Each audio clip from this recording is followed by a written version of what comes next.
بسم الله الحمد لله تتابعت برك واتصلت خيرك وكمل عطاؤك وتمت فواضلك وعمت نوافلك وبر قسمك وتحقق على أعدائك وعيدك والصلاة والسلام أكملان أتمان على المبعوث رحمة للعالمين ومعلم الناس الخير نبي الرحمة وإمام الهدى البشير النذير والسراج المنير عليه أفضل الصلاة وأتم التسليم أحييكم بتحية الإسلام الخالدة أن السلام عليكم ورحمة الله تعالى وبركاته. እናንተ የደውሃ ነዋሪዎች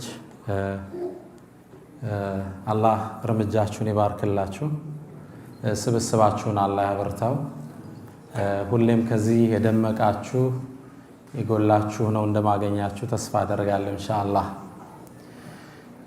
በመጀመሪያ ከሁሉም በፊት ከሁሉም በላይ ይህን ፕሮግራም ከዓመታት በኋላ ላገራልን ጌታ ምስጋና አቀርባለሁ። አልሐምዱሊላህ ረቢል ዓለሚን። ከዛም እንደ ወንድም ይህ ፕሮግራም እንዲሳካ በመደወል በማስተባበር ቀጠሮ በማስያዝ ደፋ ቀና ላሉ ወንድሞቼ አላህ አጅራቸውን ይጻፍላቸው። እንዴት እንደምጀምር ፕሮግራም አላወቅኩም ኢንሻአላህ። ልክ የዛሬ 6 ዓመት አካባቢ በዚህ ፌብሩዋሪ ወር ላይ ከናንተው ጋር ነበር። አላህ ደግሞ ነገራቶች ለ6 ዓመት ሙሉ እንዲያልፉ ካደረጋቸው በኋላ በሱ ውሳኔ ዛሬም በዛው ወር ከናንተ ጋር ተገኝቻለሁ። አልሐምዱሊላህ ረቢል ዓለሚን። ርዕሱ بعد العسر يسرا የሚል ነው የተሰጠኝ። ያው በመጀመሪያ ለአላህ ብዬ ወዳችኋለሁ ኢንሻአላህ። ሰላም አለይኩም ወራህመቱላሂ ተዓላ ወበረካቱ።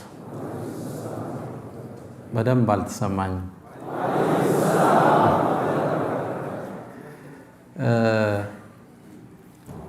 ህይወት ስትባል አላህ ሱብሓነሁ ወተዓላ ምድርን ያስቀመጠበት የራሱ ዘይቤ አለ። ርዕሱም ከጭንቀት በኋላ ወይም ከጭንቀት ጋር እፎይታ አለ የሚል ነው። ለመሆኑ ጭንቀት አለን ብለን እንድንነሳ ያስገድደናል? አዎን ነው መልሱ። ዱንያ በባህሪዋ አላህ በመናጥ ላይ ነው የፈጠራት። የሰውም ልጅ እሱ ውስጥ ሊፈተን ተፈጥሯል። ወለቀድ ኸለቅና ልኢንሳነ ፊ ከበድ ይላል አላህ። የሰው ልጅኛ በችግር ውስጥ ፈጠር ነው ይላል። ምድርም ላይ እሱን ያስቀመጠበትን ዓላማ ሲያስቀምጥ ሊየብሉወኩም አዩኩም አሕሰኑ ዐመላ፣ ከእናንተ መሃል የተሻለ ሰሪው ማን እንደሆን ልናቅ ዘንድ ሞትንና ህይወትን ፈጠር ነው ይላል። ሌላም ቁርአን ላይ ሱረቱል ኢንሳን ላይ ኢና ኸለቅና ልኢንሳነ ሚን ኑጥፈትን አምሻጅን ነብተሊህ፣ ልንሞክረው ነው የፈጠር ነው የሰው ልጅ። ዱንያ ከሙከራ አጸዳ፣ ከዑስር አጸዳ። ጁቢለት ዓላ ከደሪን ወአንተ ቱሪዱሃ ሰፍወን ሚን አልአላሚ ወልአክዳሪ ወሙከሊፉ ልአያሚ ضد طباعها متطلب في الماء جزوة نار።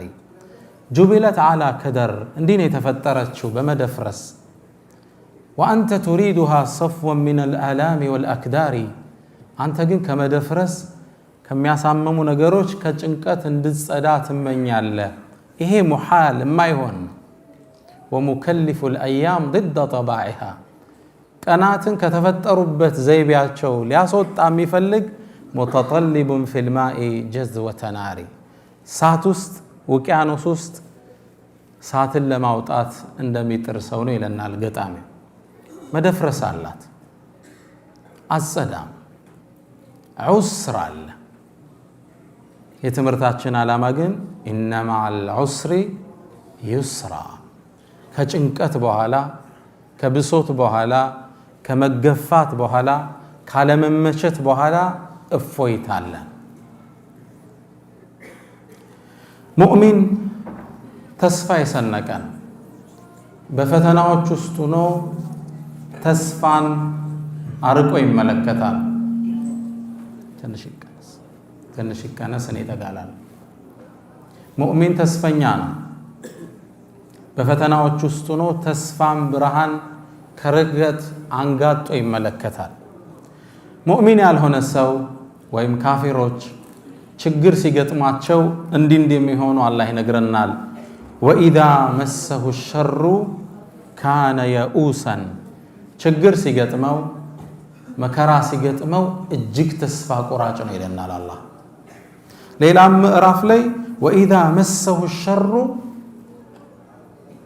ካነ የኡሰን እንዳለው ሁሉ ሌላ ቦታ ላይ ደግሞ ወኢን መሰሁ ሸሩ ፈየኡሱን ቀኑት፣ ተስፋ የቆረጠ ሆኖ ታገኘዋለህ። ይህ ሙእሚን ያልሆነ ሰው ያለ ባህሪ ነው። ሌላ አንቀጽ ላይ አላህ ይህን ገጽታ ሲያሳየን ወሚነ ናስ ከሰዎች ውስጥ አሉ አለ መን ያዕቡዱ ላህ ዓላ ሐርፊን፣ አላህን ጫፍ ላይ ሆኖ የሚገዛ ፈኢን አሳበሁ ኸይሩን ይጥመአነ ቢህ፣ መልካም ነገር ሲገጥመው ደስታ ስኬት ሁሌ ሲገጥመው ዲኑን አጣፍጦ ይዘዋል።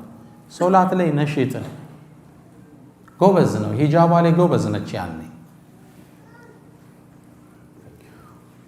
ወኢን አሳበሁ ፊትነቱን፣ ፈተና ሲገጥመው ሙከራዎች ሲገጥሙት አልሳካለት ሲል እንቀለበ ዐላ ወጅሂሂ ኸሲረ ዱንያ ወልአኺራ ዛሊከ ሁወል ኹስራኑል ሙቢን፣ ወደ ኋላ ሲገለበት ታገኘዋለህ ይላል አላህ።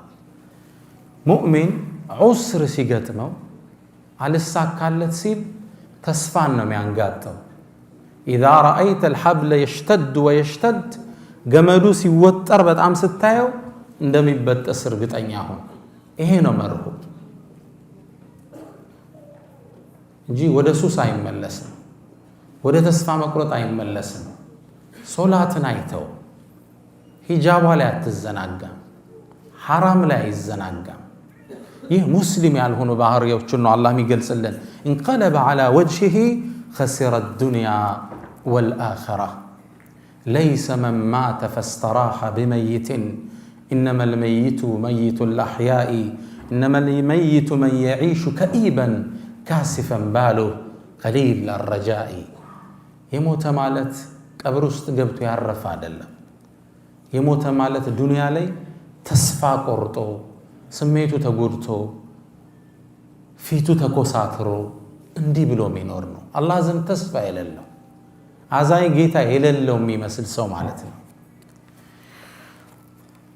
አላህ ምድርን በህግጋቶች አስቀምጧቸዋል። ከተቀመጡ ህግጋቶች ውስጥ ምናልባት ተፈጥሯዊ ህጎች የምንላቸው በተለምዶ የግራቪቲ ህግ አለ፣ የመሬት ስበት ህግ፣ የንፋስ ፍሰት ህግ፣ የፀሐይ ፍሰት ህግ። እነዚህ በፊዚክሱ ቋንቋ ተፈጥሯዊ ህጎች የምንላቸው ናቸው። ማህበራዊ ህይወትም ላይ አላህ ህግ አስቀምጧል። ከነዚህ ህጎች ውስጥ ባዕደ ዑስሪን ዩስራ፣ ከጭንቀት በኋላ አትጠራጠር እፎይታ አለ፣ ከማልቀስ በኋላ ፈገግታ አለ፣ ከህመም በኋላ መፈወስ አለ፣ ስራ አጦ ከመንገላታት በኋላ መልካም ስራ ማግኘት አለ፣ ከችግር በኋላ ደስታ አለ፣ ከስር በኋላ መፈታት አለ። እነዚህ ህግ ናቸው። ወለን ተጅደ ሊሱነቲላሂ ተብዲላ፣ ለነዚህ የአላህ ህጎች መለወጥን አታገኝም ነው የሚለው አላህ። ወለን ተጅደ ሊሱነቲላሂ ተሕዊላ፣ መቀየርን አታገኝ፣ ቋሚ ህግ ነው። ኢነ መዐል ዑስሪ ዩስረን ወኢነ መዐል ዑስሪ ዩስረን የሚለውን ዑለማዎች ወስደው ዑስር የሚለው መጨነቅ መጠበብ የሚለው የተገለጸው በላመት ታዕሪፍ ነው፣ አልዑስር ነው። ዩስር ደግሞ በገይር ላመት ታዕሪፍ ነው፣ ዩስር ነው። አሊፍና ላም ከፊቱ የለው። በአረበኛ ቋንቋ አልዑስር ሁለቱ ዑስሮች ሲደመሩ እንደ አንድ ነው የሚታዩት። ዩስር ደግሞ እንደ ሁለት ነው የሚታዩት። አንድ መጨነቅ ሁለትን አያሸንፈውም ይላሉ። ፈለን የግሊቡ ልዑስሩ ዩስረይን። ግልጽ ነው። የቁርአን አገላለጽ ደቂቅ ነው። ዑስርን አልዑስር ሲደምረው እንደ አንድ ዑስር ነው የሚታየው። ዩስር በነጠላ ነው የመጣው።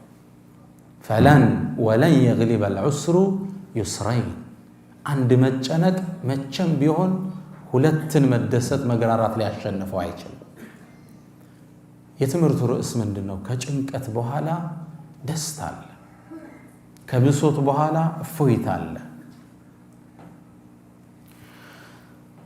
ነፃነት አጥተሃል፣ ከሱ ልጀምር እስኪ። መጀመሪያ እምነትህን የምትተገብርበትን እድል አጣሃል። ልጆችህን በእስልምና አየር የምታንጽበትን ሜዳ አጣሃል። እርግጠኛ ሁን ነገ ደስታን ታገኛለህ። ምቾት ይከተልሃል። ከቁርአን አንድን ሳምፕል ላንሳ። የነቢዩላህ ሙሳ እናት ቁርአን ላይ የምታውቋት ናት። ፊርዓውን ለዓነቱላሂ ዐለይህ በዘመኑ አንድን ህልም ያያል። እርሱም ከበኒ እስራኤል የሚወለድ አንድ ወጣት በሱ እጅ ስልጣኑ እንደሚጠፋ ህልም አየ። ያኔ ደግሞ በኒ እስራኤሎች አልሙኸልስ ነፃ አውጪው እያሉ የሚጠብቁት አንድ የአላህ ነቢይ ነበር። እሱም ነቢዩላህ ሙሳ ነው ዐለይሂ ሰላም። በኒ እስራኤሎችን ፊርዓውን ባሪያ አድርጓቸው ይገዛቸው ነበር። ከባባድ ስራዎችን ያሰራቸው ነበር። ከዚህ የባርነት ቀንበር የሚያወጣን ነቢይ ነፃ አውጪ ልካል ብለው አልሙኸልስ ይሉት ነበር። ነፃ አውጪው እሱን ሁሌ ማንጋጠው ይጠብቃሉ። ይሄ ጭንቀት ያልፋል እያሉ በዛው ዓመት ፊርዓውንም ህልም አየ። ይሄን ክስተት አንድን መጥፎ ውሳኔ ወሰነ። ወንዶች በአጠቃላይ እንዲገደሉ ወሰነ። ሙሳን እዛ ውስጥ ለማግኘት ማለት ነው። ሴቶችን ለመተው ወሰነ። አላህ ቁርአን ላይ እንደሚገልጸው ዩቀትሉነ አብናአኩም ወየስተሕዩነ ኒሳአኩም፣ ወንዶችን ያርዱ ነበር። እርድ ነው፣ ከባድ ነው። ልጅ ስትወለድ ይቀበሏትና ወንድ ከሆነ እናቱ ጭን ላይ ያርዱታል። ከባድ ፈተና ነበር። ከዛ ወንዶችን በጣም ሲያርድ ከእርሱ ዙሪያ ያሉ ሚኒስትሮቹ አንድ ሀሳብ አቀረቡ። የሀገራችን ስራ የሚሰሩልን እነማን ናቸው? እነዚህ በኒ እስራኤሎች ናቸው። ወንዶቹ ካለቁ አገራችን ማን ሊጠብቃት ነው? አሁን እዚህ በኢቃማ የመጣው ሁሉ ቢወጣ ሀገሩ ምን ይሆናል? ከባድ ነው አይደል? ለራሳቸውም ሲሉ ነው የሚያኖሩ። ስለዚህ ምን ወሰነ ሚኒስትሩ? ምክር ቤት በምን ተስማማ? በቃ አንድ ዓመት የተወለዱትን እንዘላቸዋለን፣ አንድ የሚቀጥለው ዓመት ላይ እንገላለን ብለው ወሰኑ። ነፃ በሆነበት ዓመት ላይ ሃሩን ተወለደ፣ የነቢዩላህ ሙሳ ወንድም ዐለይሂ ሰላም። ህፃናቶች በሚገደሉበት ዓመት ላይ አላህ ሱብሓነላህ አሸናፊ መሆኑን ሊያሳየን፣ ህፃናት በሚገደሉበት ዓመት ላይ ማን ተወለደ? ሙሳ ዐለይሂ ሰላም። እናት ፈራች፣ ተደብቃ ወለደችው። ምን ታድርግ? ወታደሮች በመጡ ቁጥር እንዳይገሉባት አንድም ብልሃት ዘየደች። በሳጥን አድርጋ በረጅም ገመድ ሙሳን ወንዝ ላይ ትለቀዋለች። በረጅም ገመድ ወንዙ ላይ ወታደር ሲመጣ ቤት ምንም ነገር የለም። እነሱ ሲሄዱ ገመዱን ስባ ታጠባና ትመልሰዋለች። ከባድ ፈተና። አላህ ሳምፕል እንዲሆነና የጠቀሰልን አላህም ምን አለ ቁርአን ላይ ውስጥ ያሳወቃትን ነገር ሲነግረን ወአውሐይና ኢላ ኡሚ ሙሳ አን አርድዒህ፣ ለነቢዩላህ ሙሳ እናትም ከቻልሽ አጥቢው አልናት። ወኢዛ ኺፍቲ ዐለይህ፣ ይገሉታል ብለሽ ከፈራሽ ደግሞ ፈአልቂህ ፊልየም፣ ወንዙ ላይ ጣዪው ልቀቂው አልናት። እንዴት እናት ልጇን ትለቃለች? ኢና ራዱሁ ኢለይኪ፣ አትጠራጠሪ ወደ አንቺ እንመልሰዋለን። ወጃዒሉሁ ሚነል ሙርሰሊን፣ ሌላ ምን ብሎ አበሰራት? ከመልእክተኞችም እናደርገዋለን። እናት ልጇን በሳጥን አድርጋ ልትለቅ፣ ገና የሚጠባ ሕፃን፣ ከባድ ነው። እንደምንም ወንዙ ላይ ጣለችው። ወንዙ ይዞ ሲሄድ ስታይ ግን ማመን አልቻለችም። ወአስበሐ ፉአዱ ኡሚ ሙሳ ፋሪገን ይላል አላህ። የእናትን ጭንቀት ሲነግረን ልቦናዋ በድንጋጤ ተከፍቶ አነጋ። ኢንካደት ለቱብዲ ቢህ ለውላ አረበጥና ዐላ ቀልቢሃ፣ ጩኻ ነገሩን ጉድ ልታወጣው ነበር እኛ ልቦናዋን ባናጸናት። ሄደ ወንዙ ይዞት ማንን ሙሳን የሚወስደው ከፊርዓውን ሊያርቀው ይሆን አላህ ይቀጥልልናል ሄደ የሚያቀናው ግን ወደ ፊርዓውን ቤተ መንግስት ነበር እናት ተጨንቃለች እህቱን ጠራችና ቁሲ ተከተየው አለቻት فبصرت به عن جنب ከርቀት አየችው ወንዞ ወደምን ወሰደው ሊገለው ወደሚያሳደው አምባገነን መንግስት የፊርዓውን ሚስት አጋጣሚ ሳጥኑን ስትከፍተው በጣም የሚያምር ህፃን አላህ ሲታይ ሙሳን እንዲስብ አረገው وألقيت عليك محبة مني ولتصنع على عيني የኔ መሐባ አንተ ላይ ጣልኩብህ ይላቸዋል ያያቸው ይወዳቸዋል ልክ ስታይ ወደ ፊርዓውን ይዛው መጣችና ቁረቱ አይኒ ሊ ወለክ አለች የኔና አንተ ያይማረፍ ያገኘ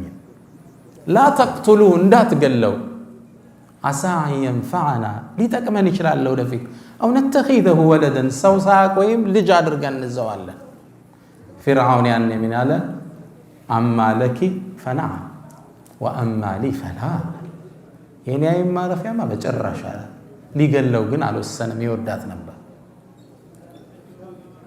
موسى عليه السلام ما نجلي هنا فرعون بيت استقبا كم يصادو سو بيت است اندقبا مالك اسجمرا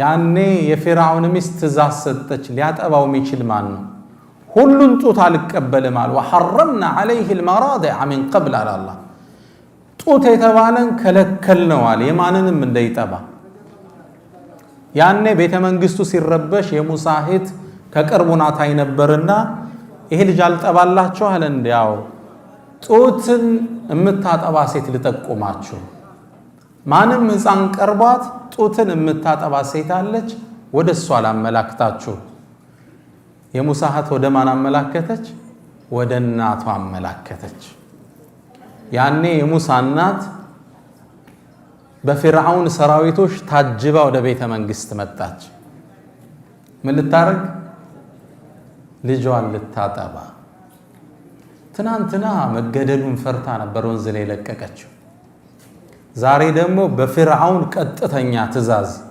ደሞዝ ተቆርጦላት ልጇን ልታጠባ ቤተ መንግስት ገባች ህፃኑንም እንደተቀበለችው ህፃኑ ለመጥባት ዝግጁ ነው ጭኗ ላይ ተቀበለችው እሷን ሲያገኝ አረፈ ደሞዝ የተከፈላት ልጇን ማጥባት ጀመረች بعد عسر يسرا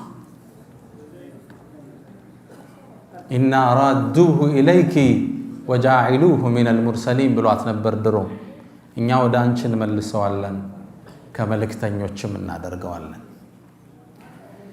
አሁን ነፃነት ያጣህ ከመሰለ ይሄ ነፃነት በፎይታ ይተካል إن مع العسر እስኪ ነገሩኛ አንቀጹም ይስራ ከጭንቀት በኋላ ከመጨነቅ በኋላ ደስታ አለ አትጨራጠሩ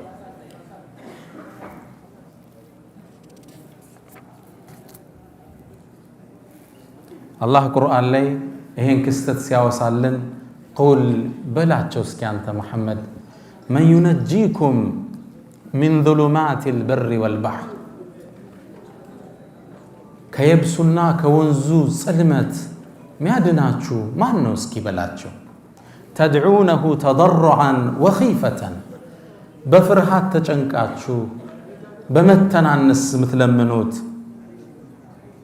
لئن أنجانا من هذه كذي ጭንቀት ካዳነን لنكونن من الشاكرين አላህን ካመስጋኞቹ እንሆናለን ስትሉት ጊዜ ሚያድናችሁ ማን ነው ሚያድነው ቀልባችሁን ለመሰብሰብ ነው ማን ነው ሚያድነው አላሁ ስብሓነሁ ወተዓላ አላህ አስከትሎ ምን አለ ቁል ላህ አላህ ነዋ ዩነጂኩም ሚንሃ ወሚን ኩል ከርብ ከዚህና ከሁሉም ጭንቀቶች ሚያድናችሁ አላሁ ስብሓነሁ ወተዓላ بعد عسر يسرا إن مع العسر يسرا ከጭንቀት ጋር ፎይታ አለ ከብሶት በኋላ ደስታ ድሎት አለ ከጨለማ በኋላ ንጋት አለ። ላስከትል ሁለተኛ ከሀገር ተባረሃል፣ የእምነት ነፃነት አጥተህ ተሰደሃል። ምንድነው የገጠመ ህይወትህ ላይ? ያ ከሆነ አብሽር ቢኸይረ የዱንያ ወልአኺራ፣ በዱንያም በአኺራም ስኬት አይዞ በርታ ላለው ነቢዩ መሐመድ ሰለላሁ ዐለይሂ ወሰለም ሰሉ ዐላ ረሱሊላህ። ዛሬ ጁምዓ ነው አይደል? በእርሳቸው ላይ ሰለዋት ማውረድ ይወደዳል የበለጠ። አላሁመ ሰሊ ወሰሊም ዐላ ነቢይና መሐመድ። አዳራሹ ውስጥ ስገባ የተሰማኝ ስሜት ነው ሐቂቃ። እናንተ ደውሃ ውስጥ ነው ያላችሁት። ይሄን ጥሪ ግን የጀመረው አንድ ግለሰብ ነበር ከ1400 ዓመት በፊት። ጥረቱ ፍሬ አፍርቶ ዛሬ ይሄን የሚያህል ሰው አዳራሽ ውስጥ ተሰብስበናል። ሰሃቦቹ ከዓባ ዙሪያ ጨንቋቸው ረፍት ሲያጡ ለየብሉገነ ሃዘል አምር ማ በለገ ሌይሉ ወነሃር፣ ተስፋ አትቁረጡ፣ ይሄ ዲን ፀሐይና ብርሃን ከደረሰበት ቀንና ሌሊት ከደረሰበት ይደርሳል ይሉ ነበር ነቢይ መሐመድ ሰለላሁ ዐለይሂ ወሰለም። ዛሬ ሀበሻ ላይ ብንሆን አይገርመኝም ነበር። እዚህ የስደት ሀገር ላይ ይሄን ያህል ሰው ተገኝቷል። አልሐምዱሊላህ ረብል ዓለሚን። ይሄ ሁሉ ማን ሚዛን ላይ ነው የሚቀመጠው? ነቢዩ መሐመድ ሰለላሁ ዐለይሂ ወሰለም። አንድ ወጣት ወደ አንድ ሙፍቲ መጣና ሐጅ ለእናት አባት ይደረጋል አይደል? አንዱ ነሸጥ አለና የዛሬውን ዑምራ ለነቢዩ ሰለላሁ ዐለይሂ ወሰለም ነው ማረገው አላቸው። ለሙፍቲው መጥቶ በቃ ለርሳቸው ይሁን ለዋሉልኝ ውለታ ሲል ሙፍቲው ምን አሉት? ለራስህ አድርግ፣ አንተ የምትሰራው ሁሉ እኮ ዙሮ እሳቸው ሚዛን ላይ ነው የሚያርፋሉት። አንተ የማን ውጤት ነህ? የማን ዳዓ ውጤት ነው? እሱ የነቢዩ መሐመድ ሰለላሁ ዐለይሂ ወሰለም። ማንኛችን የምንሰራው ስራ ለእኛም ይጻፋል፣ ሁለተኛ ለማን ይጻፋል? አዳሉ ዐለል ኸይሪ ከፋዒሊህ። አንድን ስራ ያመላከተ እንደሰራው ይጻፍለታል። ግልጽ ነው። ነቢዩና መሐመድ ሰለላሁ ዐለይሂ ወሰለም ነቢዩ መሐመድ ሰለላሁ ዐለይሂ ወሰለም ጥሪያቸውን ሲጀምሩ ቁረይሾች ተጻረሯቸው። በጣም እልህ አስጨራሽን ትግል አሳለፉ። የሚንከባከቧቸው አቡ ጣሊብ መሞታቸውን ሲያዩ ቁረይሾች ሊገሏቸው ወሰኑ። ያኔ ነቢዩ ሰለላሁ ዐለይሂ ወሰለም አቡበክርን ይዘው የሚወዷትን መካን ጥለው ወጡ ወደ መዲና። ታዲያ ያኔ ወጣው ሲሄዱ ከዓባን በጣም መካን ይወዷት ስለነበር ዞር አሉና ያ መከቱ፣ አንቺ መካ ወይ እነኪ ለአሐቡ ቢላዲላሂ ኢለላህ፣ አንቺ እኮ አላህ ዘንድ የተወደድሽ ቦታ ነሽ። ወኢነኪ ለአሐቡ ቢላዲላህ ኢለይ፣ እኔም ዘንድ በጣም የተወደድሽ ነሽ።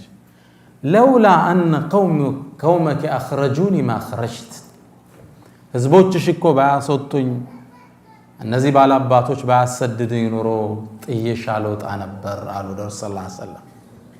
ይሄ ዑስር እንለዋለን። ሀገር ጥሎ መሰደድ፣ ቀይህን ጥለ መሰደድ፣ እምነትን መተግበር አልችል ብላ ሀገር መልቀቅ። 10 ዓመት አለፈ። ዩስሩ መጣ። ምን መጣ? ኢዛ ጃአ ነስሩላሂ ወልፈትሕ። አላህ ከጭንቀት በኋላ ምን አመጣላቸው? ድሉን አመጣላቸው። ከ10 ዓመት በኋላ መካን በክብር እንደዛ ጥለዋት የወጧትን ሀገር በክብር ከፍተው ገቡ። ግልጽ ነው።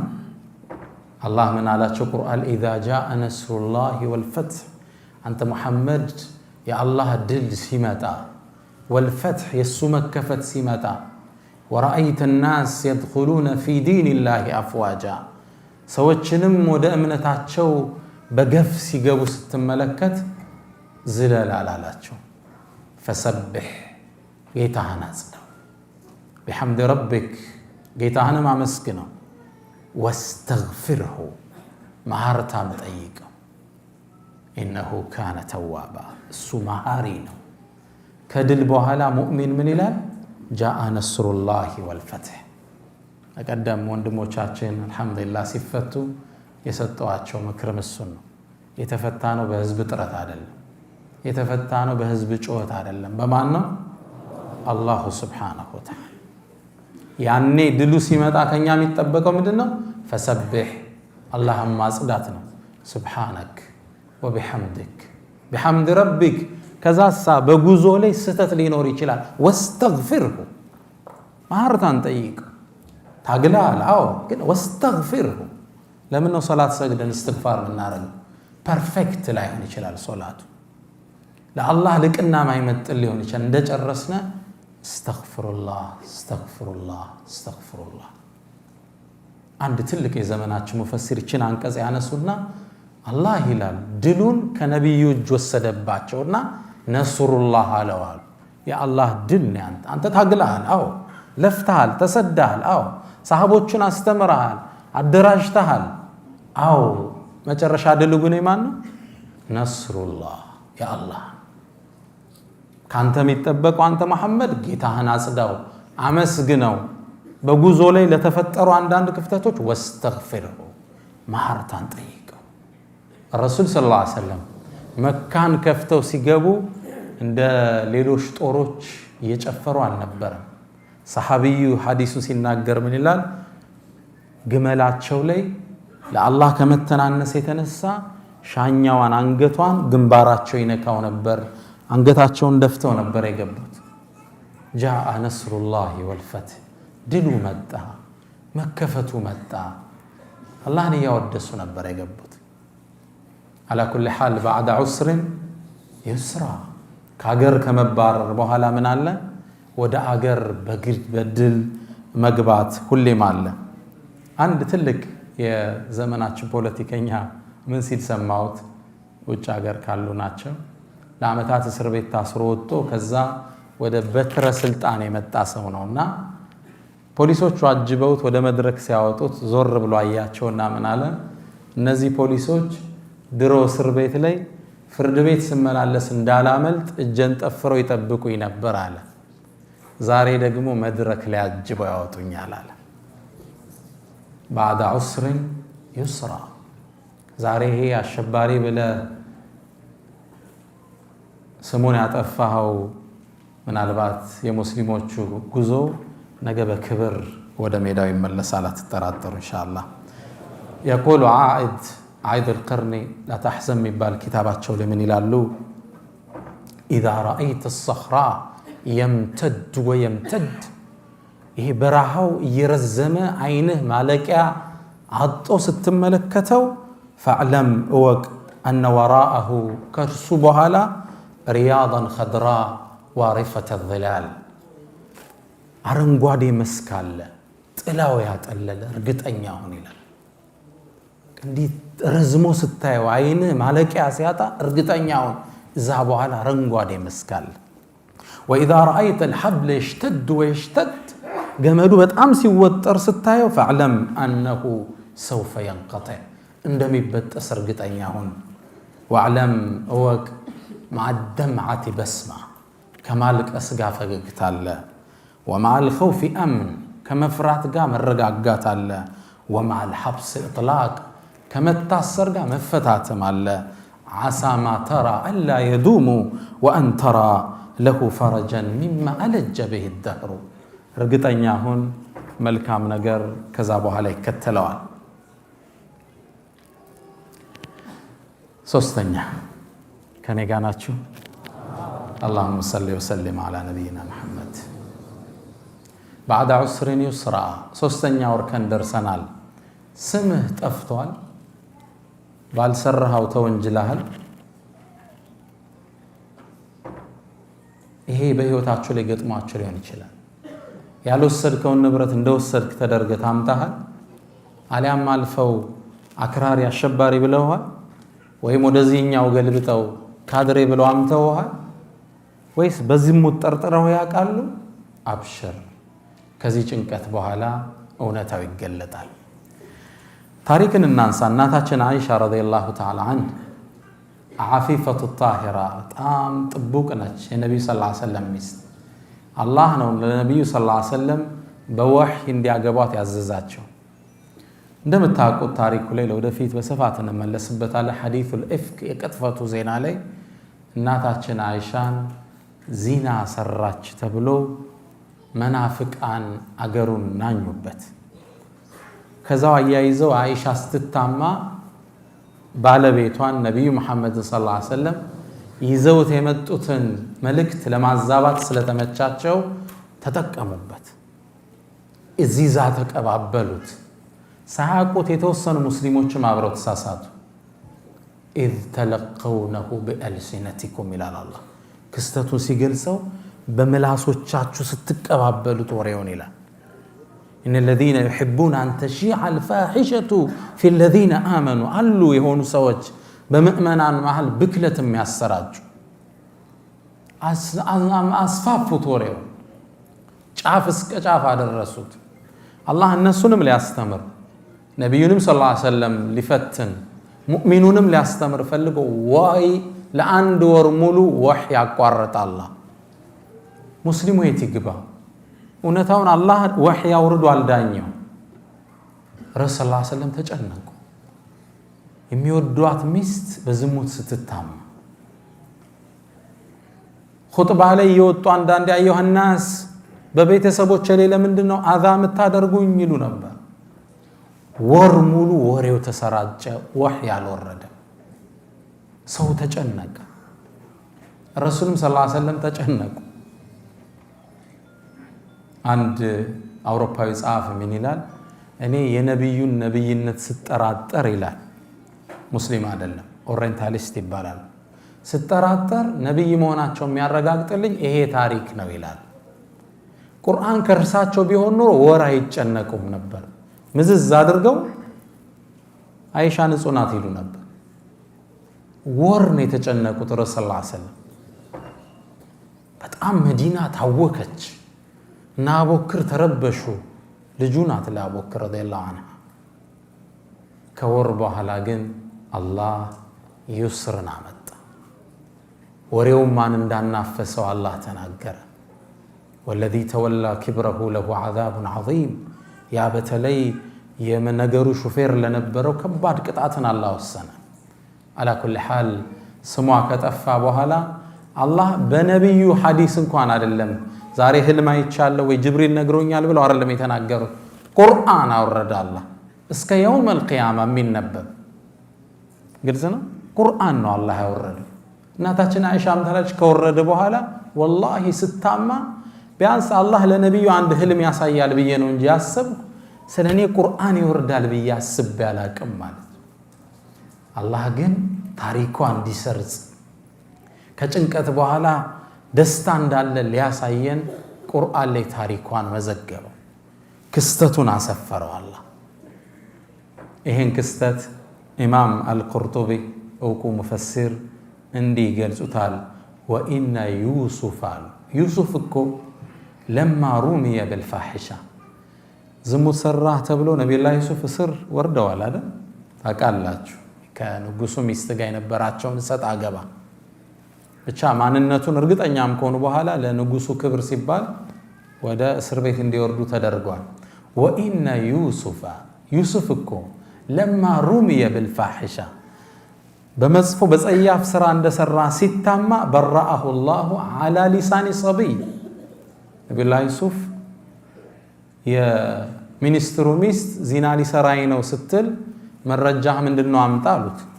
ሲሉት ይሄ ህፃን ብሎ ህፃኑን ጠራውና ህፃኑ ተናገረ። አላህ በምን ነው ነፃ ያወጣቸው? በአንድ በማይናገር ጥጦ በሚጠባ ህፃን ልጅ ነበር አሉ። ወኢነ መርየም የነቢዩላህ ዒሳ እናት መርየም ለማ ሩሚየት ብልፋሒሻ ዝሙት ሰራሽ ተብላ ስትታማ በረአሃ አላህ ዐላ ሊሳን ብኒሃ ነቢይ ነቢይ በሆነው ነቢዩላህ ዒሳ ነው ነፃ ያወጣል። ዝሙት ሰራች ብለው በኒ እስራኤሎች ሲፎክሩ አላህ አናገረው። ቃለ ኢኒ ዓብዱላህ አታኒየ ልኪታብ ወጀዐለኒ ነቢያ ወጀዐለኒ ሙባረከን ሐይሰማ ኩንቱ ወአውሳኒ ቢሰላቲ ወዘካቲ ማ ዱምቱ ሐያ አልአያ። አላህ በማን ነው ነፃ ያላት? ነፃነቷን ያረጋገጠው ነቢይ በሆነው ልጇ ባቀፈችው ህፃን ነው። እሱም ነቢዩላህ ዒሳ ዓለይሂ ሰላም። ዩሱፍን ደግሞ በማን ፊርዓውን ንጉሱ ቤት ውስጥ በሚገኘው ህፃን ልጅ አይሻ ታማች። የአይሻ ክብር ቀጥታ ወደ ረሱል ሰለላሁ ዐለይሂ ወሰለም ይመለሳል። ሚስታቸው ናት። ለም የርዳ ለሃ አሉ ቢበራአት ሰብይን ወላ ነቢይን ሐታ ነጠቀ ቢነፍሲሃ። አላህ በህፃን ልጅም በነቢይም አልመሰከረላትም፣ በወሕይን ያጸደቀላት። ባዕደ ዑስሪን ዩስራ። ስም ጠፍቶ ስታገኘው፣ ሰዎች ባልሆነ ነገር ሲወነጅሉ ትንሽ ታገስ፣ በትዕግስት ያዝ አድርገው፣ ነገሮቹ ተለውጠው ታገኛቸዋል።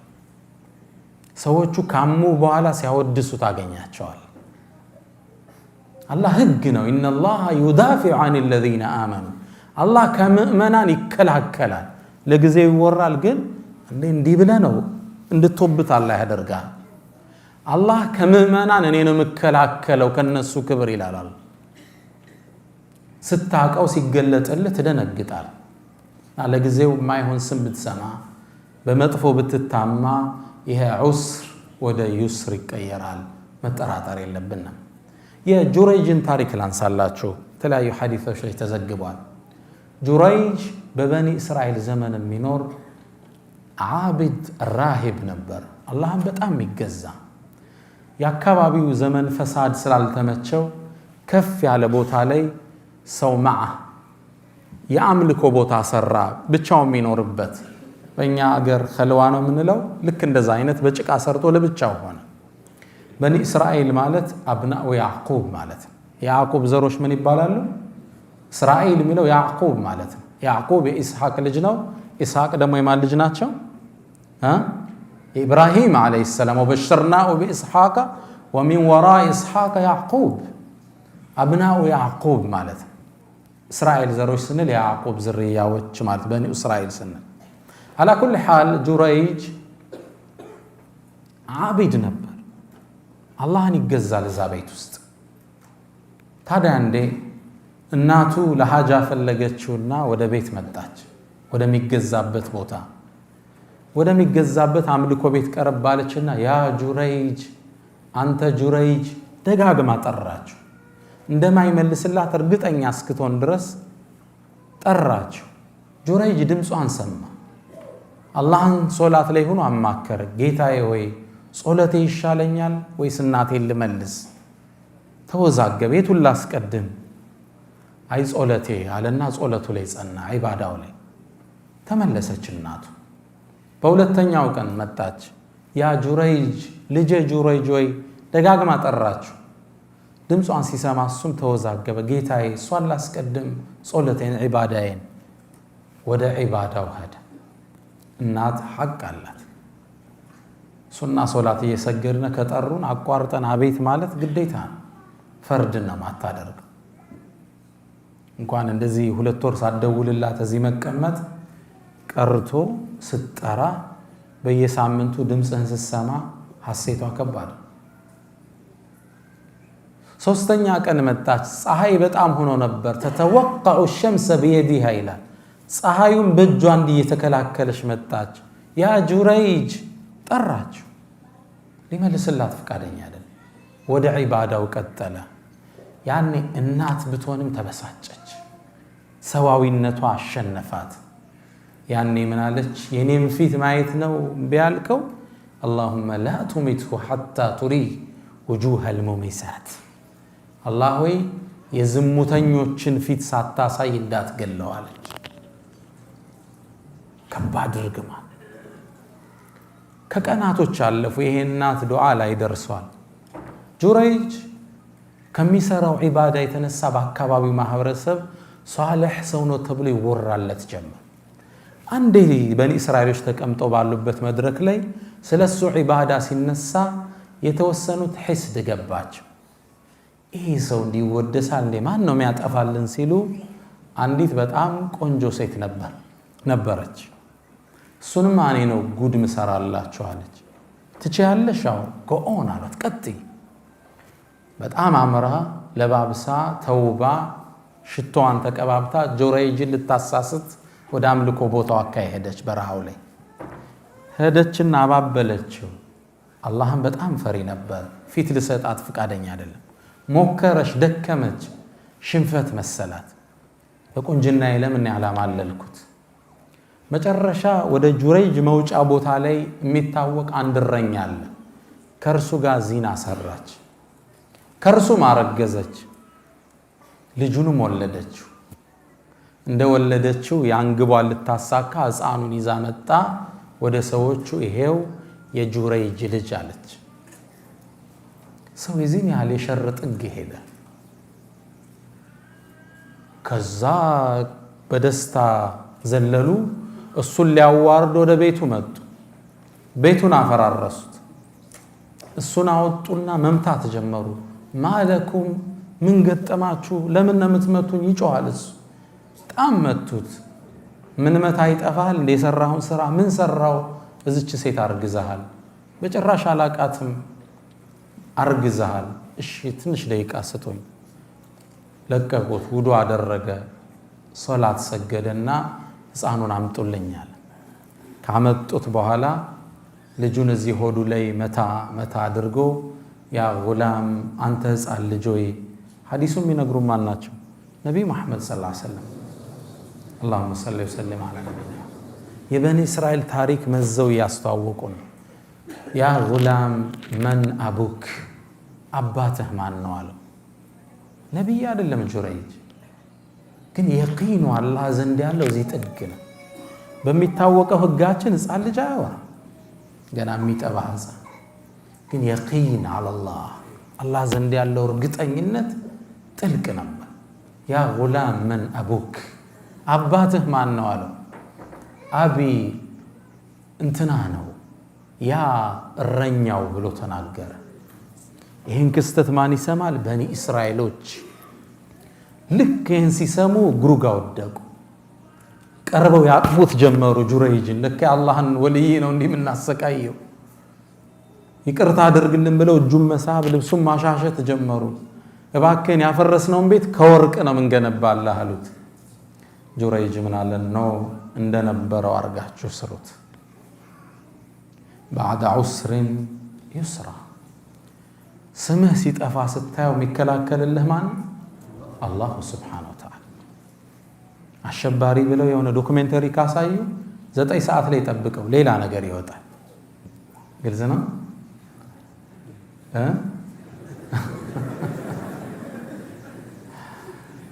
አላህ ነው ካንተ የሚከላከል አንተ ከሱ ጋር ሳድቅ የእውነት ኑራ አላህ ጋር ህይወት ላይ ውጥረቶች ስታይ ምን ይከተለዋል እፎይታ ይከተለዋል ይህ የዩኒቨርሱ ህግ ነው አላህ ምድር ላይ ካስቀመጣቸው ህጎች ውስጥ አንዱ ይሁን እናገኘዋለን አራተኛ ልጠይቅ ህይወት እንዳልተሳካል ይሰማሃል ስራዎች አንዱ ስራ በትገባው ሌላኛው ብትወጣው እንዳልተሳካ እየተሰማህ ነው ትዳርስ ብላ ያስከው ነገር ደስታ አጣህበታል የህይወቱ ጣውረድ ረፍት ነስቶሃል ይሄ ማይለወጥ መስሎ ተስፋ መቅረጥ ውስጥ ገብተሃል አብሽር ያ አላህ ድል ቅርብ ነው ከውጥረት በኋላ ፎይታል አንድ ታሪክ ልንገራችሁ ታሪኩን ያወሩት ኢማም አጠበሪ ሸይኹል ሙፈሲሪን ታዋቂው ተራኪ የታሪክ ምሁር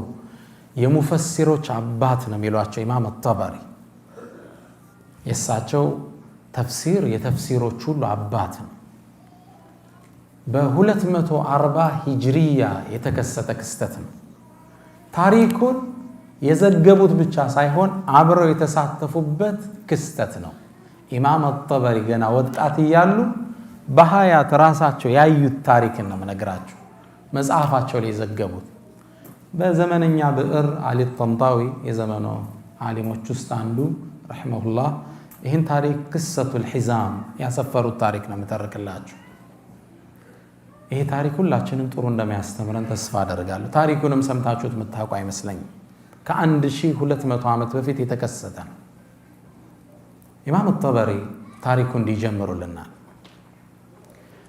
ሰውየው የታሪኩ ባለቤታችን ስማቸው አቡ ጊያት ይባላል አቡ ጊያት ከመካ ነዋሪያኖች ውስጥ አንዱ ናቸው እድሜያቸው 86 ደርሷል እርጅና ተጫጭኗቸዋል ለ50 ዓመት ያህል በችግር ህይወትን ገፍተዋል 4 ልጆች፣ 2 ሴት እህቶች፣ ባለቤታቸውና የባለቤታቸው እናት አብረዋቸው ይኖራሉ። 8 ሴት ልጆች፣ እሳቸው 9ኛ። 4 ልጆች፣ 2 እህቶች፣ የሚስት እናትና ሚስት፣ 8 ሴቶች፣ አቡ ጊያስ 1 ግለሰብ። ለነዚህ ሁሉ 8 ሴቶች ተጠሪና ተጠያቂ ማን ናቸው? ይህ የ86 ዓመት የዕድሜ ባለጸጋ። ረመዳን ነበር ወሩ 240 ሂጅሪያው ላይ። አቡ ጊያስ ትናንት ያለ ምግብ ነው የጾሙት። ዛሬም እንደዛው ለመጾም ተገደዋል። ሱብሒ ከሰገዱ በኋላ ባለቤታቸውን ጠሩ። ያሉ ባባ አሏት። መጣች። ላይ ለብሳ የነበረችውን ልብስ ሰጠቻቸው። እሱን እየተቀያየሩ ነበር የሚሰግዱት። ከዛም መጣችና የአባ ጊያስ አንተ የጊያስ አባት ሆይ እባክህን ረሃብ ገደለን፣ እኔ እናንተን ችለው ይሆናል፣ ሴት ልጆቻችን፣ እናቴ ግን ራብን መቋቋም አትችልም። እባክህን ውጣና እህል ፈልግ እስኪ ምግብ ምን በላው፣ ዛሬ ደግሞ ጾማችን እንዳናፈጥር። ቃለ አፍዓል እሻላት። ከቤት መውጣት ጀመረ። ዱሓ አካባቢ እንደነጋጋ መካን መዞር ጀመረ። ምግብ ቢያገኝ ስራ ቢያገኝ፣ ስራስ እንዴት ያገኛል? የ86 ዓመትን አዛውንት ማን ይቀጥራል? ምግብ ፍለጋ ዞር። አቡ ጊያስ ማግኘት አልቻለም። ዙሁር አካባቢ እንደደረሰ ዙሁር እንደተሰገደ ሰው በጣም ፀሐይ ስለነበር ሊያርፍ ወደ ቤቱ ገብቷል። እርሱ ወደ ቤት እንዴት ይመለስ ባዶ እጁ? ተስፋ ቆርጦ አንድ ዛፍ ጥግ ቁጭ አለ። ጥላ ላይ ነው። ልጆቹ ታወሱት። ዛሬም ዳግም በረሃብ ሲያሉ ተከዘ። ከዚህ ኑሮ ብሞትስ ምን ነበራል? ኑሮ ነው እንዴ የምኖረው? ይቺ ህይወት ናች እንዴ? ምን ልጨምርልኝ? ለልጆቼ ባይሆን ኑሮ መኖርን አልመኝም እያለ ከራሱ ጋር ማውጠንጠን ጀመረ። ትንሽ እንደቆየ ከፊት ለፊቱ የሆነ ነገር ገመድ ነገር ተመለከተ። ማንገቻ ነው ምንለኛ። ምን ይሆን? ቆዳ ነው ከርቀት ሲያዩ። እባብ ይሆን እንዴ? ደግሞ ነድፎ ቢገለኝስ? ከራሱ ጋር ያወራል። ቢገለኝም ይግደለኝ፣ የኔ ህይወት ምን ዋጋ አለው? በድፍረት ገመዱን ሳበው። ሲስበው የፖርሳ ማንገቻ ነበር። ጎተተው። ከውስጥ ጥቁር ክብ ነገር ወጣ። ሳበው፣ ወጣለት። ምንድነው እዚህ ውስጥ ያለው? ምግብ ይሆን? በድግ አድርጎ ሲያወዛውዘው የበርካታ ሳንቲሞች ድምፅ ሿ ሿ ሲል ተሰማ። ምን ይሆን? ፖርሳውን ከፈተው።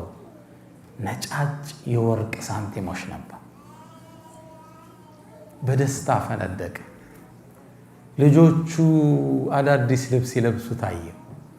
ጠግበው ሲበሉ ታየ። ከ50 ዓመት በኋላ ፎይታ መጣ ብሎ ፈነደቀ። በዚህ ስሜት ውስጥ እያለ አንድ የሸሪዓ ህግ ትዝ አለ። ሁክሙ ሉቀጣ፣ እስልምና የወደቀ ዕቃ ላይ ያወጣው ህግ አለ። እሱን ታውቃላችኋል። መንገድ ላይ ሞባይል ስታገኝ አንስቶ መሄድ አይደለም። በእስልምና ህግ አለ።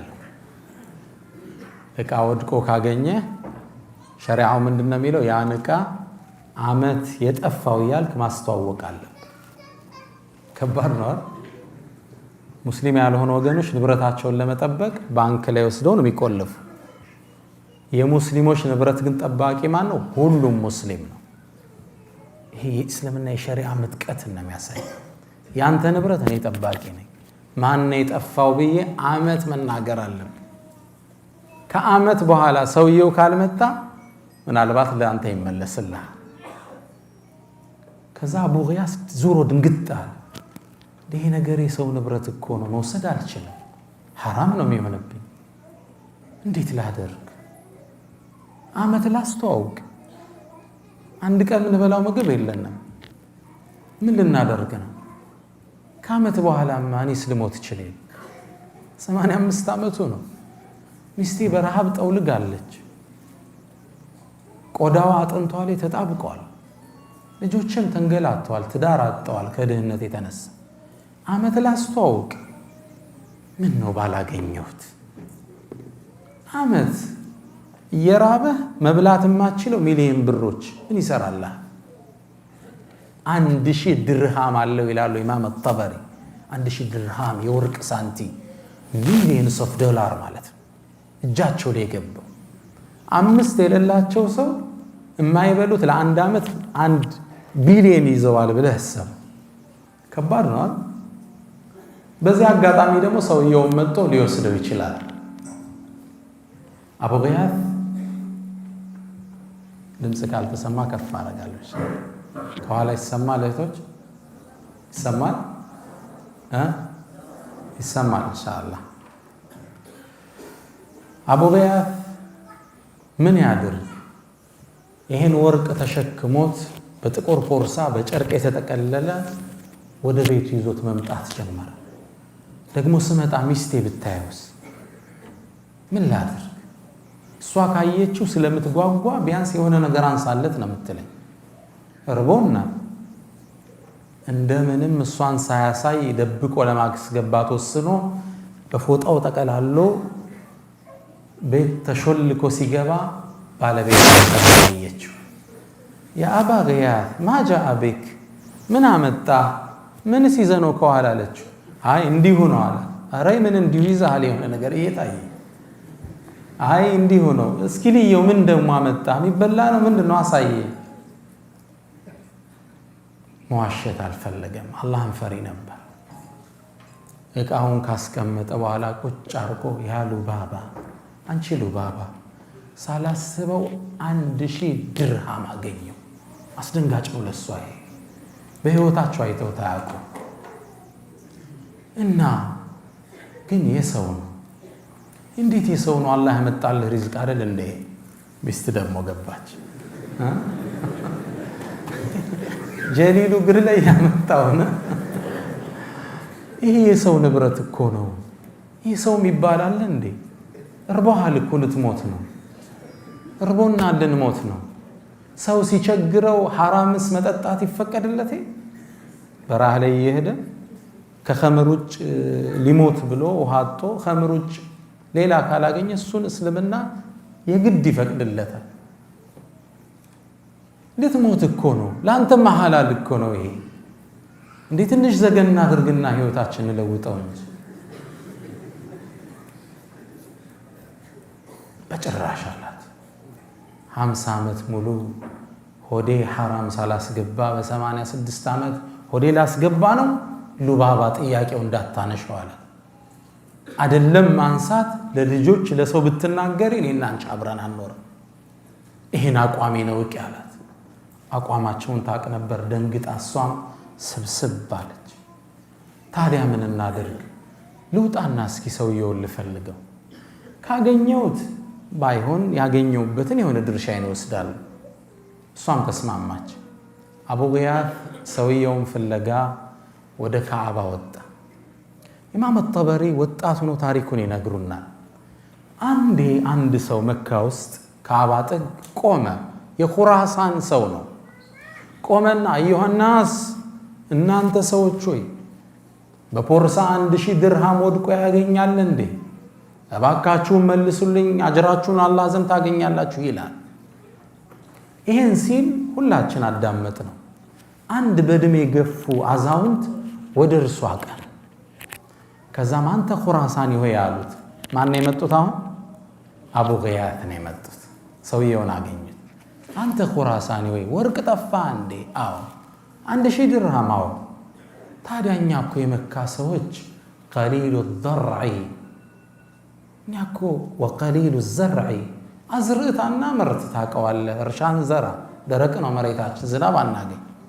ከብቶች ደግሞ አልበን የምንጠጣው የለን። ወቀሊሉ ልመዋሲሚ ደግሞ ሐጅና ዑምራ በዓመት 2 አንዴ ነው የሚመጡልን። በዛ ነው ከሰው የምንጠቀመው። ስለዚህ ምናልባት ያገኘው ሰው ችግረኛ ሊሆን ስለሚችል 1/10ኛውን እሰጣለሁ ብለህ እኮ ብትናገር አምጥቶ ሊሰጥ ይችላል።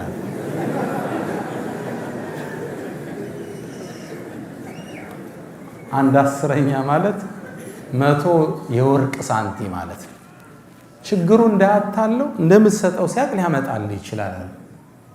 ሰውየው ዞር አለና ያ አባ አላቸው። ያኔ አበቲ ማለት ባባ ሆይ ላ ነፈዓል ይሄንማ እናረግ አላህን ከፈራ ያምጣው እኛ ምን ሰጠው ነገር የለም አላቸው።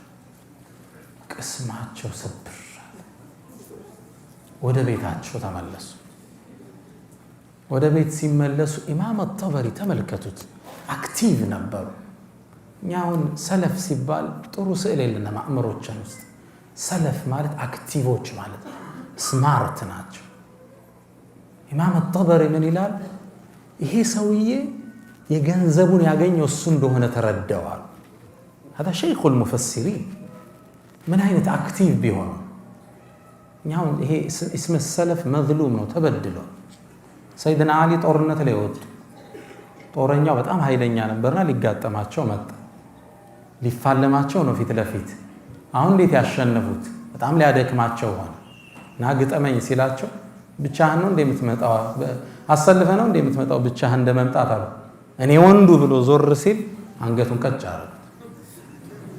እኔ ጋማቸው ምን ነው አልሐርቡ ኺድዓ፣ ጦርነት ላይ ቴክኒካዊ ማታለል ይፈቀዳል።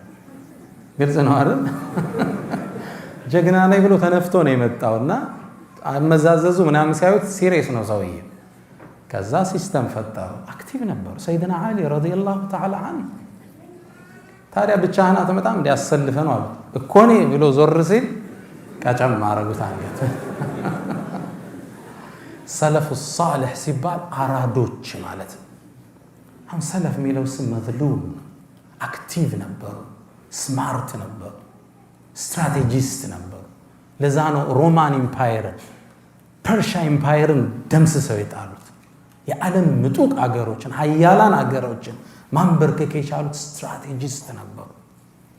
አናቱል ቂጢ ወወትበቱል አሰድ ነበር የኻሊድ የጦር ስትራቴጂ። አሁን ዓለም እያጠናው ያለ የኻሊድ የጦር ስትራቴጂ አናቱል ቂጢ ወወትበቱል አሰድ። እንደ ድመት ተረጋግተህ ታይና እንደ አንበሳ መውረር ማለት ነው። ኢማም አጠበሪ ስማርት ነበሩ።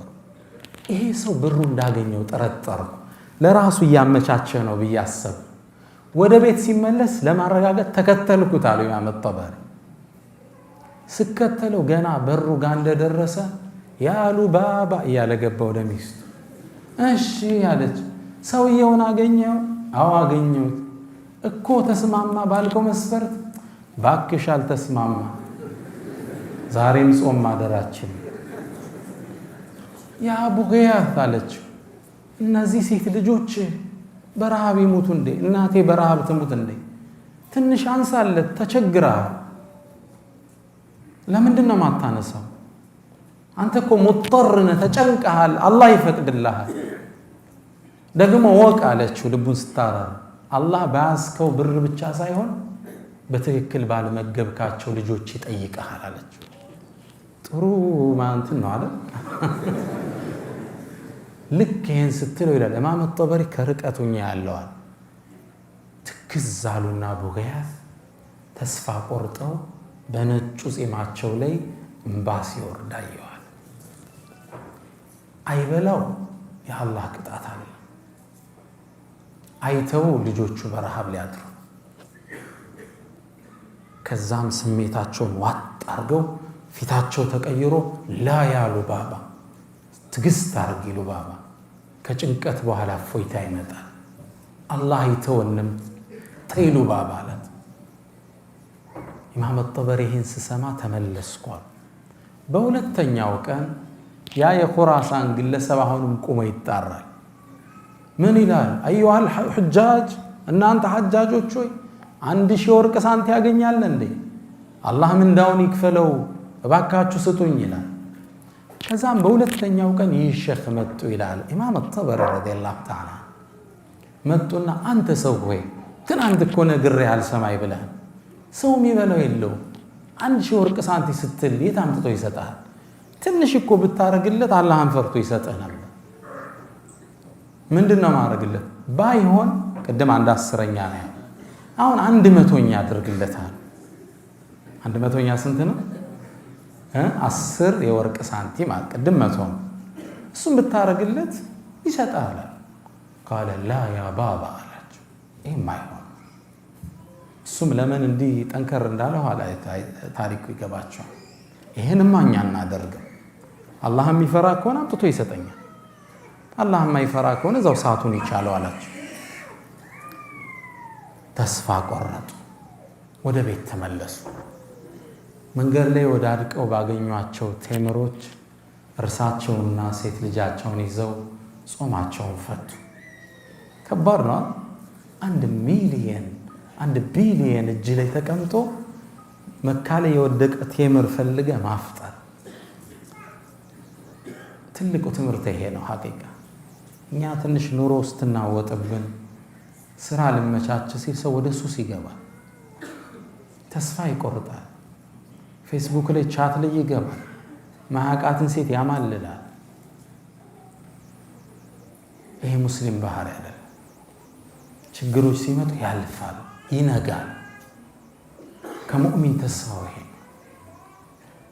ቅድም በቀራልን ወንድማችን አያት ላይ አለይሰ ሱብሑ ቢቀሪብ ነው የሚለው አላህ። ንጋቱ ቅርብ አይደለም እንዴ? እየነጋ እኮ ነው። ታሪክ እየተለወጠ እኮ ነው። ያችን ቴምር በልተው አፈጣ።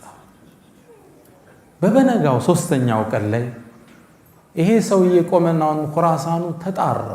ንብረት ያገኛል እንዴ ስጡይ ብሎ ተጣራ። አሁንም ይላል ኢማም ጠበሪ ነው የሚዘግበው። አሁንም ይሄ ሼኽ ተነሱ፣ አቡ ገያት መጡና አንተ ሰው ሆይ ትናንት ነግሬህ እኮ ነበር 100 አልኩ እምቢ አለ። ለራሳቸው የሚደራደሩ ነው ይመስል 10 አልኩ አልተስማማ። ባይሆን 1 የወርቅ ሳንቲ ስጠውና ይመልስልህ ይሆናል። በዚህኛይቱ ፍየሎች ገዝቶ ወተቱን ይጠጣል። በግማሿ ደግሞ ሐጃጆችን ማጠጫ ዕቃ ገዝቶ እሷን እያከራየ እያጠጣ ክራይ ይሰበስባል። 1 የወርቅ ሳንቲ ስጠዋል። ሰውየው እንደሚስማማት ትጠብቃላችሁ አይደል? ቃለ ላ ያ ባባ፣ ይሄማ ያው አላህን ከፈራ ያምጣል፣ ካልሆነ እዛው አላህ ይተሳሰብ። አቡ ገያስ ተስፋ ቆረጡ። ናበል ወደ ቤት እንሄዳሉት። ምንድን ነው አሉት። እስኪ ናየው አንተ ሳንቲ ከሆነ አለ እንደዚህ። አዎን አየው። አቡ ገያስ ይህን ኹራሳን እየመራ ወደ ቤት አቀና። ሲያቀና ኢማም ጠበሪ ምን ይላል? የታሪኩን ፍጻሜ ማየት አለብኝ ብዬ ተከተልኳቸዋል። በሩ ሲገቡ ግቢው አብሬ ገባው። ልክ ወደ እንትን ጠጋ ሲሉ አብሬያቸው ጠጋልኩ። ከዛ ልገባ ስል ማን አለኝ አቡ ገያስ። አይ ከመጀመሪያው ጀምሬ ታሪኩን አይቻለሁ ሼኽ፣ እንዲሁ ፍጻሜውን ልይ ብዬ ነው ና ግባ አሉኝ። እሳቸው ገባው። ከደረጃው ስር ባለ ድንጋይ የተደፈነ ጥቁር ፖርሳ መዘው አወጡታል። በሌላ ጨርቅ ፖርሳ እንዳይመስል በጥቁር ጨርቅ እንደገና ታስሯል። ከዛ ልክ አውጥተው ሲያሳዩት ኹራሳኑ ምን አለ? هذه حزامي ያለ ፖርሳዬ ብሎ ፈነደቃል። ተቀበላቸው። ይህን ክስተት ቤት ውስጥ ስለነበርኩ በበሩ ቀዳዳ ውስጥ ልጆቹ፣ ሴት እህቶቹ፣ የባለቤቱ እናት፣ ባለቤቱ ሁሉም እንዲያያሉ ምንድን ነው የሚያወጣው እያሉ። ሰውየው ፖርሳውን ከፈተና ጭኑ ላይ ባለ ጋቢ ላይ የወርቅ ሳንቲሙን አፈሰሰው ይላል። አይናቸው እንዲህ ሲከፈት አየውታል። አመታት ወርቅ አይቶ አያውቁም አይደለም። 1000 የወርቅ ሳንቲም ምንድን ነው እየሆነ ያለው? ከዛ ሰውየው እንዲያገላበጠና ይሄ ወርቅ የኔ ሳንቲም ነው ብሎ መልሶ ከቶ ትንሽ ነገር ትጠብቃላችኋል። 5 ሳንቲም ሳያስቀር ሸርግጎ ጠፍሮ ተከሻው ላይ አርጎ ቴንኪዩ ማላለው ይላሉ ኢማም ጠበሪ። አላሁ አክበር። ሹክራን እንኳን አላለውም። ተሸክሞ ወጦ ሄደ። ሁላችን ደርቀን ቀረን ይላሉ። በዚህ ቃል ነው የሚገልጹ። ሴቶቹ ፈበቁ መሽቱ ከለኽናቅ አንገታቸው ተመዞ አይናቸው ፈጠው ቆመዋል። እንዴት ሰው ደክሞ ያገኘለት ሽማግሌ 1 ሳንቲ ወጣት ሰጠው፣ እሱም አይሰጥ። አመሰግናለሁ አባባ ግንባር ሰማት ወጣ። ምን አይነት በኺል ነው! ተስፋ ቆርጠው ሴቶቹ ሲቀመጡ መሬት ውስጥ ሲወድቁ አይ የሚያፈጥሩባት አንድ ሳንቲም የሚጠብቁ ነው። ኢማም አጠበሪ ምን ይላል? እኔ ደግሞ ገና ወጣት ነኝ፣ ስራ የለኝም፣ ትንሽ እንኳን ማፍጠሪያ እንዳልሰጣቸው። አቡ ገያስ ደርቆ ቁጭ። ከዛ ትንሽ እንደቆየን ከበሩ በኩል የኮቴ ሰማን። ሁላችንም ድምፁ ወደ መጣበት ቦታ አፈጠጥን። ትንሽ ቆይቶ ኩራሳኑ መጣ። ያ ግለሰብ ገባ፣ የወርቅ ሳንቲሙን ይዞና ቁጭ አለ። አቡ ገያስ ሲያየው ደግሞ ምን ቀረኝ ብሎ መጣ ብሎ ኮስተር አለበት። 5 ሊሰጥ ያልፈቀደ ግለሰብ ምን ፈልጎ ነው? እንደምንም ስሜቱን ሲውጡ አየዋቸው ይላል ጠበሪ። ስሜታቸውን ውጠው ዝም አሉት። ማጃ አቤክ ምን አመጣህ አሉ። ነገሩ ሰፊ ነው አለው። ምንድነው እሱ? አባቴ ሲሞት 3000 ወርቅ ሳንቲ ተወልኝ። ከዛም 1/3 1000 ድርሃሙን ምድር ላይ ላለ የመጨረሻ ችግረኛ ሰው ሰደቃ ስጥልኝ አለኝ። መካ ውስጥ ፈለግኩ ላይታች አላገኘው። የመጨረሻ ድሃ ያገኘው አንተን ነው። ታዲያ ይሄ ወርቅ ሳንቲ ለአንተ ነው የሚገባህ ብሎ እግራቸው ላይ ጣለው ይላል ጠበሪ። ቅድም የተገረምነውን ያህል አሁንም በደስታ ተገረምናል። እውነትም አልመሰለም። የወርቅ ሳንቲ ሙሉ ለሙሉ አላናገረንም፣ ወጡ ሄደ። ደንግጫለሁ፣ ተከተልኩት፣ ላገኘው አልቻልኩም። አቡ ገያስ ተከትሎኝ ወጣ። ፈለግነው፣ ሰውየው የለም። ከዛ ምንም አልሰራም ብዬ ተሰናብቻቸው ልሄድ ስል እጄን ያዙኝና ቁም አሉኝ። አንተ ወጣት ሆይ ይሄን ልብሴን ታየዋለህ? ለዓመታት ሱብሒን ከሰገድኩ በኋላ ለሚስቴ ሰጣታለሁ አውልቄ፣ እሷ ትሰግድበታለች። ለልጆቼ ሰጣለሁ፣ ይሰግዱበታል። ሶላት ሲጨርሱ እሱን ለብሼ እህል ፍለጋ ዞራለሁ። አሁን አላህ ያላሰብኩትን ሪዝቅ ታዲያ ምንድነው? አንተም መካፈል አለብህ አሉኝ። የድሃ ቸር ምነው ሐዲስ ሰምቻለሁ። ነቢዩ ሰለላሁ ዐለይሂ ወሰለም አንድ ሰው ሳትጠይቁት ሪዝቅ አምጥቶ ከሰጣችሁ አብረው ላሉት አካፍለው የሚል ሐዲስ ሰምቻለሁ ከኢብኑ ዑመር የተላለፈ። አንተም መግባት አለብህ አሉኝ። ቤት ውስጥ ገባሁ። እንደገባነ በደስታ ያሉ ባባ ያ ፉላና መጣራት ጀመሩ። ልጆቹ ተሰለፉ አላቸው። ሁሉም እንዲህ መደዳ ቁጭ አሉ። እኔ አብሬ ገባሁ። አቡ ገያስ እዚህ ቁጭ ብሏል። ሳንቲሙ ፖርሳውን ከፈቱና አንዳንድ ሳንቲ ለሁሩ መወርወር ጀመሩ። ሴቶቹ ሁሉም ጋቢያቸው እንዲያርገዋል። አንድ ሴቶቹ 8 ጠበሪ ስንት ናቸው? 9ኛ። አቡ ገያስ ስንት መጣ? 10። ለ10ሩም አንዳንድ ሳንቲ እየወረወሩ አዳረሱን ይላል። መጨረሻ ፖርሳውን ሲጨርሱ እያንዳንዳችን እጅ ስንት ገባል? 100 ድርሃም ገባል። 10 ናቸው። ሁላችን ያዝን። እኔም ይላል ኢማም ጠበሪ ችምብር ያስኩና ዒልምን ለመፈለግ ተጠቀምኩባት ይላል። የጠለበል ዒልም ደጋፊ ይፈልጋል። ችምብር ይዤ ዒልምን ፈለግኩባት። አላህ እዚህ እስኪያደርሰኝ አሉ ኢማም ሸይኹል ሙፈሲሪን እስኪሆን። አቡ ገያስም ልጆቹ ሀብታም መሆን ጀመሩ። ያኔ ምሽት ጥሩ ምግብ ገዝተው አፈጠሩ። ከዛም ወደ ሉባባ ዞራሉና ያ ሉባባ አላህ ከጭንቀት በኋላ ድልን ያመጣል አላልኩሽም? ከውጥረት በኋላ እፎይታል አላልኩሽም? ይሄው ሐራማን ፈልግ ለአንድ ሳንቲ ሐራማን በላም ብለን ጣል ነው። አላህ 1000 ወርቅ ሳንቲ ያመጣል። ባዕድ ዑስሪ ነገር ምስኪን ኢነማ አልዑስሪ ዩስራ ህግ ነው። ታሪኩን ኢማም ጠበሪ ሲጨርሱ ምን ይላሉ? እኔ ከ16 ዓመት በኋላ ዒልም ሲፈልጉ ትልቅ ዓሊም ሆኜ ወደ መካ መጣሁ። የአቡ ገያስን ቤተሰብ ለመዘየር መጣሁ። ወዳጅ ቤተሰብ ሆነናል አሉ። ከዛ በኋላ ብዙ ብር ነው የሰጡት፣ ሚሊየንስ ኦፍ ዶላር ማለት ነው። መጣውና ስለ አቡ ገያስ ስጠይቅ አቡ ገያስ በተለየውት በወራት ውስጥ እንደሞተ ሰማሁ። ስለ ሴት ልጆች ስጠይቅ የአገሪቱ ነገስታቶች አግብተዋቸው መሊካት ንግስቱ ነው አላል። ያው እነሱ በእነሱ አረም የሚጋቡት ሀብታሙ ነው አለ። አሁን ሚሊዮነሮች ናቸው። የንጉስ ልጆች አግብተዋቸው አላል። እኔ ይላል ኢማም ጠበሪ የአቡ ገያስን ቤተሰብ ዘይር ነበር። ልጆቹን የልጅ ልጆቹን እየዘየርኳቸው የአባታቸውን አላህን የመፍራት ታሪክ እተርክላቸው ነበር ይላል። ለ40 ዓመት ነው። ምንድነው መልእክቱ? የአቡ ገያስ ታሪክ ኢማም ጠበሪ የዘገቡት ታሪክ ነው። ባዕደ ዑስሪ ዩስራ፣ ስራ ልሳካ ብሎ የተሰማህ ቀን፣ በህይወቱ ውስጥ ውጥንቅጥ የቀጠመ ቀን ታገስ። ከጭንቀት በኋላ ምን አለ? ደስታ። ከውጥረት በኋላ ምን አለ? ገርነት አለ። አሳማ ተራ አላ የዱሙ ወአን ተራ ለሁ አመጀን ሚማ አለጀ ቢህ ደህሩ። የትምህርታችን ርዕስ ምንድነው ወዳጆቼ? ባዕደ ዑስሪን ዩስራ። ምናልባት እስኪ ይህን ወደ እኔ ተመለሱ። የዛሬ 6 ዓመት እዚህ ዳዕዋ ሰጥቻለሁ። ችግሮች አለፉ።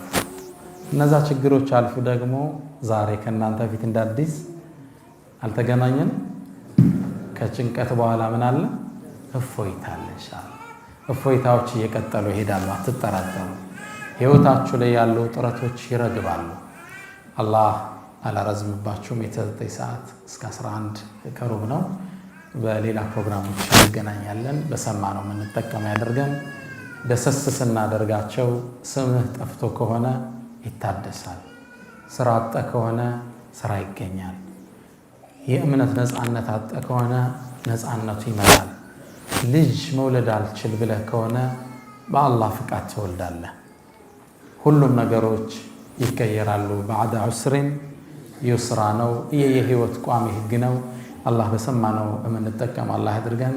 ወሰለላሁ ወሰለም ወባረከ ዐላ ነቢይና ሙሐመድ። ሰላም አለይኩም ወረሕመቱላሂ ተዓላ